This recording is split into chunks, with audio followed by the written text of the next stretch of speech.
Tenants tend to think every landlord is a bad landlord. Landlords deserve and earned this stereotype over the years.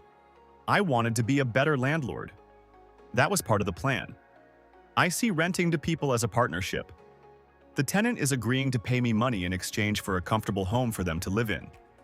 That means something to me. Tenants are people.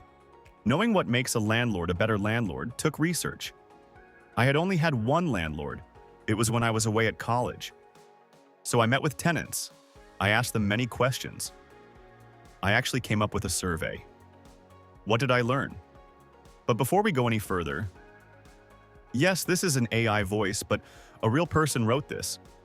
I earned my financial freedom and I'm not doing this for money. I don't like narrating videos, so I use an AI voice. Ignore that the voice is AI. The video is worth it. Check out the full details by visiting the link in the description. Tenants want privacy. Tenants don't like landlords going through their stuff. Why would they? Would you? Why did landlords even do this? Tenants want flexibility. Tenants have unexpected issues. I provided an understanding that I can be flexible with rent being a few days late. Not much flexibility, but some flexibility. The understanding was as long as a tenant told me in advance that they would be late, I would waive the late fee. Tenants loved me for this. I received so many lease renewals and referrals over the years just because of this. Please understood that they are people. I didn't care if I received rent on a certain date, I just cared about receiving rent close to that date. Tenants want things fixed, but not by their landlord. Tenants hate it when landlords don't fix things right the first time. This seems obvious, but landlords tend to be old men that try to fix things themselves to save a dollar. I wanted no part of that. Why would a tenant want a landlord to come in their house to fix a faucet 3 times? Fix it once. Why would a landlord want to constantly be on call to fix things? I don't want to go fix a faucet 3 times. I don't have time for that. Plus, it's a bad business model. Landlords that think they are handyman don't understand their own value. They should spend their time landlording. That is their niche. It costs more to nickel and dime than it does to be a better landlord and gain the loyalty that follows. Tenants don't need everything fixed now. Tenants just want to know that if they tell the landlord something broke, that the landlord is trying to address it.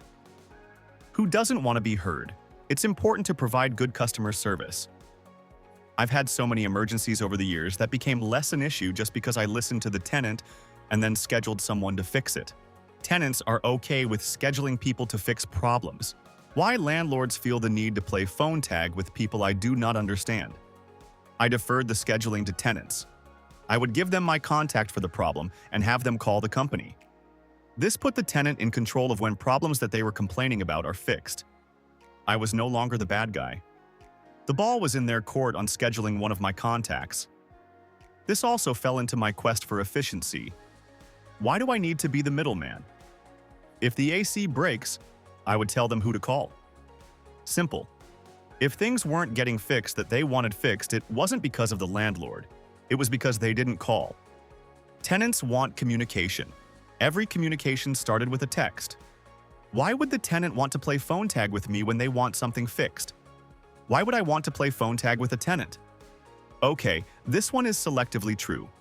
Tenants want communication until they don't. I provide flexibility, but when I didn't, is when a tenant stopped communicating.